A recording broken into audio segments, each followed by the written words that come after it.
OPP。咁我哋而家同你講一個事業嘅機會啦。記得個事業機會咧，唔係你講嘅就算啦，或者我講就算，係睇3樣嘢嘅。我哋叫企業鐵三角。因為咧第一個咧就係產品。我哋講咧就係咧產品就係企業嘅化身，所以咧如果假設呢個產品唔好咧，代表呢間公司其實嘅都係未有未來，即係好似一間餐廳咁樣，佢啲嘢食係唔好食嘅，咁啲人都唔會幫襯呢個餐廳。咁我哋呢間公司嘅產品有啲咩好咧？第一就係佢係好多，就係佢係人民生必需品，所以佢有多樣性嘅，就等於人人都需要。你牙膏牙刷啦、沐浴露啦、保健食品啦，甚至淨水我哋都有嘅。咁第二就係我哋產品咁多，但係我哋背後都有好多科研團隊同埋專利配方，咁所以咧佢咧就係有一個叫做精良性。精良性咧，我哋有超過1200項嘅專利同埋800個科研人員嘅。第三個咧就係咧，佢所有產品咧都係經過咧一啲叫生物降解同埋咧環保物料做嘅。咁所以咧，我哋嘅所有嘅樽啊，都係咧擺喺泥土入邊2年就會生物降解。我哋嘅液體咧，啲污水排翻出去咧，24小時會分解成水同二氧化碳嘅。咁最後咧就係我哋有個叫100萬美金責任保險啦。咁所以咧變相所有產品入邊咧，每個都係投保100萬美金責任保險。第二就係如果你用得唔好咧，我哋有100%滿意保證，都可以俾你咧包退包換嘅。咁呢個就係產品。咁但係啱啱講企業鐵三角啦，除咗產品之外咧，我哋仲講制度。記住一個制度咧，就係可以吸引人才嘅。但係咧好嘅制度咧，先能夠留住人才。咁我哋呢個生意咧係有9種12項收入。9種12項收入。咁所以咧今日咧我哋嘅時間關係啦，我哋就講4種就算啦，係啦。咁第一種咧我哋叫做天天賺，係啦。天天賺咧我哋係咩咧？因為我哋呢個生意咧係定位我哋咧係老闆，我哋創業嘅，所以咧我哋喺公司買，我哋係會員價買啦，我哋去用顧客價賣翻出去咧，我哋大概有10%嘅差可以賺嘅。所以呢個咧記得我哋係定義係我哋係老闆。咁第二個獎金咧就叫做月賺。咩叫月賺咧？就係我哋唔係淨係希望透過買賣產品賺錢，因為我呢個生意唔係淨係賣推銷產品，我哋係建立一個行銷網。所以呢個月賺咧就係建立一個行銷網，咁係有3到21%。咁先講我哋呢個生意咧，佢用分數去計嘅，所以我哋1分咧係等於16蚊嘅港幣。記住啊 ，OK。咁好簡單，譬如假設我哋真係好似發展呢門生意啦，你如果一個月做營業額大概做1000分，咁1000分咧，我哋1:16啊嘛，所以大概等於16000蚊港幣。咁16000蚊港幣，如果係傳統一個生意，如果一個月得16000蚊營業額，你覺得一間鋪頭會點啊？正常就冇辦法繼續維持落去啦，因為佢淨係零租金啊、人工都俾唔晒。咁但係我哋呢個生意，我哋係唔需要囤貨啦，我哋唔需要開鋪頭賣啦，我哋淨係透過自用再加分享。咁變相咧，我哋喺呢一個生意上面咧，我哋做到16000蚊嘅營業額咧，呢間公司我哋公司就會俾9%嘅月結獎金俾我哋。咁所以我哋咧就會有1440蚊俾我哋嘅，係啦。傳統咧可能你呢個都養唔掂自己間鋪，但係咧我哋透過呢個生意咧，我哋做到16000蚊以下咧，我哋仲會有9%嘅分紅俾我哋嘅。咁所以呢個咧就係第一個好，就係你自用加分享啦。咁第二個就係譬如假設你去開分店 A、B、C， 你好簡單，你上個月做1000分嘅生意額，你教佢哋一樣都係做翻1000分嘅生意額。OK， 咁去到呢個時候咧，呢個制度咧有一個口訣嘅，就叫做咩咧？業績集中結算，係啦，獎金咧就往下發放，咁剩翻咧就係你嘅啦，剩下的都是你的，就咁啦。咁呢個生意其實意思啱啱講咩？業績集中結算就係當你有推薦朋友一齊去發展生意嘅時候，咁所以咧你都係做1000分。咁你嘅業績就會係1000加1000加1000加埋嚟1000，再 total 咧係有4000分。咁4000分我哋乘翻16咧，呢個係等於64000蚊嘅業績啊，營業額。咁64000蚊營業額咧就會攞15%嘅月結獎金俾你嘅。咁所以呢度咧就會有9600蚊俾你。咁當然9600蚊咧係俾你成組嘅，所以記得業績集中結算啊嘛，獎金往下發放，所以咧先減翻下邊3組先嘅。咁下邊3組咪同你一樣，都係做到上個月一樣1440，所以減翻3組人嘅1440，所以剩翻嘅就係你啦。呢個幾多咧？就係5280啦。因為你有努力，因為你都有做，咁但係咧點解你得到嘅錢唔係1440係5280咧？因為你會得到差嘅獎金，就係你成組攞15% 嘅，下邊佢哋係每人攞9% 嘅，你有6% 嘅差攞，係啦。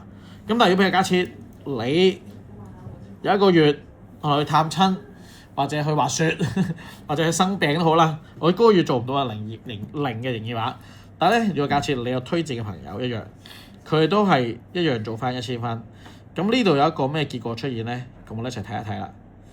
我哋啱啱講啦，業績集中結算啦，所以1000，但係咧你得0啫，所以咧呢度就係得3000嘅營業額，3000乘翻16，所以呢度咧係等於48000蚊。咁48000蚊咧就冇攞15% 嘅，就係攞12% 啫。所以呢個獎金係幾多咧？就係有5760嘅。咁第一樣啦，獎金冇辦法放，所以減翻3組嘅，所以減翻3組嘅1440。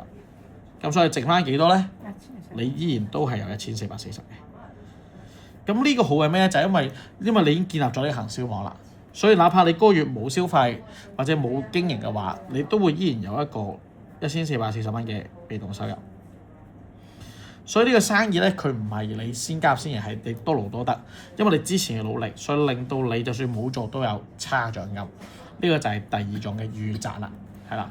咁當然啦，呢兩種收入咧都係可能吸引一啲可能我願意去即係做下業務啊咩。但係咧好多家長或者做老闆咧，佢係聽到第三種收入咧，佢覺得呢個生意值得做。第三個就叫世襲。世襲意思係咩？可以傳承俾下一代嘅。譬如啲皇帝可以傳承個皇位啦，我哋英女王可以傳承個皇位俾查理王子啊咁樣，呢個就係一個世襲可以傳承嘅。咁譬如假設有一日你培養嘅朋友，佢都係做到21%。咁啱啱講嘛，業績集中結算啊嘛，所以你21%，你貨幣21%，你都係21%。咁所以21減21係咪等於0啊？0。咁所以呢個時候咧，傳統嘅人性又出嚟，就會唔會叫呢個 A 做21%，做18%啫？起碼有3% 俾佢賺啊嘛。咁 A 又要叫下邊嗰個唔好做18%啦，做15%，都有3%。所以發現咧，呢個就係傳統嘅盲點，就係每人都係留一手嘅。所以咧，如果假設你培養呢個朋友做到21% 嘅時候咧，喺呢個制度嚟講，佢點樣去維持呢個公平性咧？就係當你夥伴培養21% 嘅時候咧，安利公司咧就會出嚟啦，佢會跳出嚟先。佢跳出嚟咩咧？就會先將你同阿 C 兩個業績暫時切斷嘅，因為你下邊嗰個已經做到21% 啦，等於佢已經成人啦，我先同你做到暫時切斷。如果假設 C 佢冇做21%，下個月做15%咧，佢都會計翻你入邊嘅。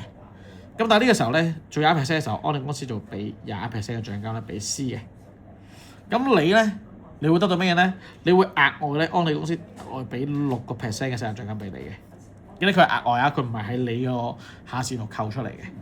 咁所以咧做到21%咧就係1萬分，1萬分乘翻16，再乘翻6%，所以呢度咧就會有9600蚊嘅世襲獎金俾你嘅。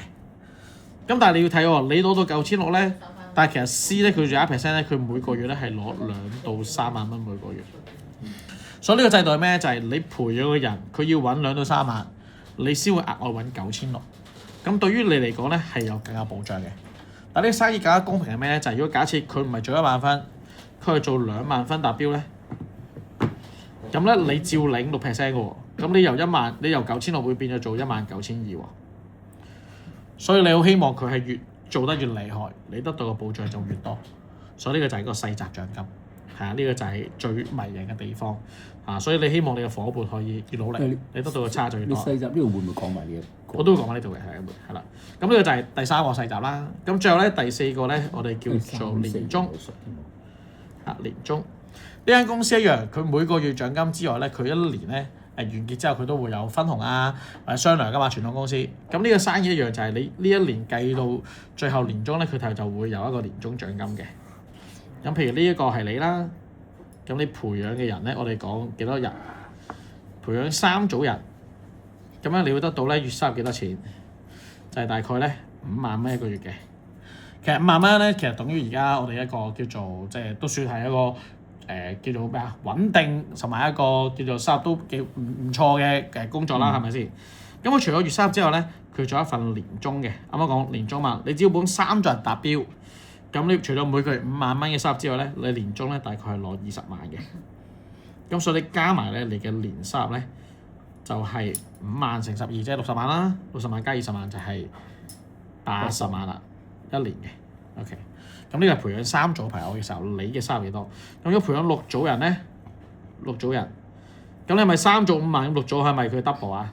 就係10萬啦，一個月。咁年終幾多啊？係咪你3組20萬，6組係40萬啦？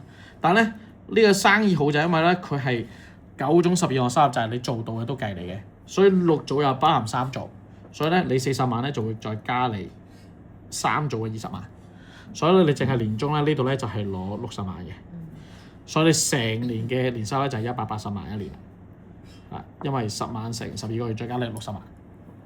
咁但係最特別咧就係呢個生意咧，只要做第7組，做7組得啦。7組咧佢嘅收入咧係比6組仲要多1倍嘅，所以咧7組嘅時候咧，你要收入幾多錢咧？平均每個月15萬。咁年終咧就係40萬嘅 double， 所以咧係80萬。但因為7組又包含6組啦，所以咧佢嗰40萬又攞。咁6組又包含3組喎，所以咧佢嗰20萬都可以攞。咁所以呢度淨係一筆年終咧就攞140萬一筆啦。所以咧加埋你全年收入咧就係320萬一年。咁呢個就係呢個制度嘅公平，同埋咧可以倍增，因為你幫嘅人越多咧，你得到嘅收穫就越多啦。所以咧記得一個生意咧睇產品睇制度之後，第3個最緊要係咩咧？就係頭先講嘅方法，咩人教你最緊要。所以我老師咧就係呢個生意入邊咧做到全世界第1名，已經持續14年都係世界第1名嘅老師。所以佢個團隊咧就永遠教我哋咧做人處事。第2咧就係咧親情合作，好似同陳醫生你咁咧冇利益關係嘅。因為阿超玲姐嘅關係，所以我會同你講呢個事業計劃。所以你做唔做同一啲關係都冇。但係咧，如果你覺得呢個生意 OK 咧，你可以介紹俾朋友聽。咁呢個生意就係由你開始啦。OK，咁講完啦。